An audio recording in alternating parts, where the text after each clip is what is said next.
ಎಲ್ರಿಗೂ ನಮಸ್ಕಾರ. ಇವತ್ತು ನಾನು ಮಾಡ್ತಾ ಇರೋಂಥ ರೆಸಿಪಿ ಮಟನ್ ಘೀ ರೋಸ್ಟ್.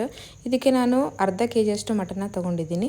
ಚೆನ್ನಾಗಿ ವಾಶ್ ಮಾಡಿಬಿಟ್ಟು ಮೇಲೆ ಎಕ್ಸ್ಟ್ರಾ ಸ್ಕಿನ್ ಇರುತ್ತೆ ಅದೆಲ್ಲ ತೆಗೆದುಬಿಟ್ಟು ಇವಾಗ ಚೆನ್ನಾಗಿ ವಾಶ್ ಮಾಡಿ ಇವಾಗ ಕುಕ್ಕರ್ಗೆ ಹಾಕ್ತಾಯಿದ್ದೀನಿ.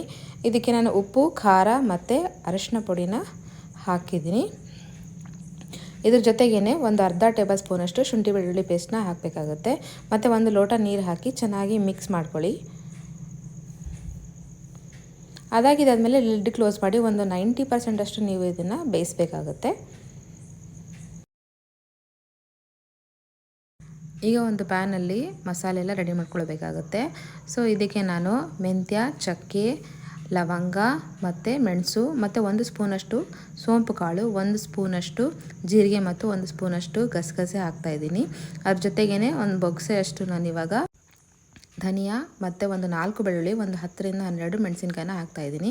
ಈಗ ಅದೆಲ್ಲ ಚೆನ್ನಾಗಿ ರೋಸ್ಟ್ ಮಾಡಿದಾದಮೇಲೆ ಮತ್ತೆ ಅದೇ ಪ್ಯಾನ್ಗೆ ನಾನಿವಾಗ ಒಂದು 2 ಸ್ಪೂನಷ್ಟು ತುಪ್ಪ ಹಾಕಿ ಮಸಾಲೆ ರುಬ್ಬಿರೋ ಮಸಾಲೆನ ಹಾಕಿ ಒಂದು 10 ನಿಮಿಷ ಚೆನ್ನಾಗಿ ಬೇಯಿಸ್ತಾ ಇದ್ದೀನಿ. ಈಗ ಅದೇ ಮಸಾಲೆಗೆ 1 ಕಪ್ಪಷ್ಟು ಮತ್ತು ನೀರು ಹಾಕಿಬಿಟ್ಟು ಇವಾಗ ಚೆನ್ನಾಗಿ ಮಿಕ್ಸ್ ಮಾಡಿ ಬೇಯಿಸಿದಾದಮೇಲೆ ಬೇಯಿಸಿರೋಂಥ ಎಲ್ಲ ಮಟನನ್ನು ಇದಕ್ಕೆ ಹಾಕಿ ಮತ್ತೆ ರೋಸ್ಟ್ ಮಾಡ್ತಾಯಿದ್ದೀನಿ. ಅದ್ರ ಜೊತೆಗೆ ಇವಾಗ 1 ಸ್ಪೂನಷ್ಟು ಮತ್ತು ತುಪ್ಪ ಹಾಕಿ ಲಿಡ್ ಕ್ಲೋಸ್ ಮಾಡಿ ಹೈ ಫ್ಲೇಮಲ್ಲಿ ನೀವು ಬೇಯಿಸಬೇಕಾಗತ್ತೆ.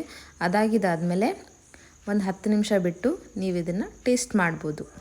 ನೀವು ಈ ರೆಸಿಪಿನ ಟ್ರೈ ಮಾಡಿ ಟೇಸ್ಟ್ ಹೇಗಿದೆ ಅಂತ ನನಗೆ ಕಮೆಂಟ್ ಮಾಡಿ ಹಾಗೂ ಸಬ್ಸ್ಕ್ರೈಬ್ ಮಾಡಿ. Thank you.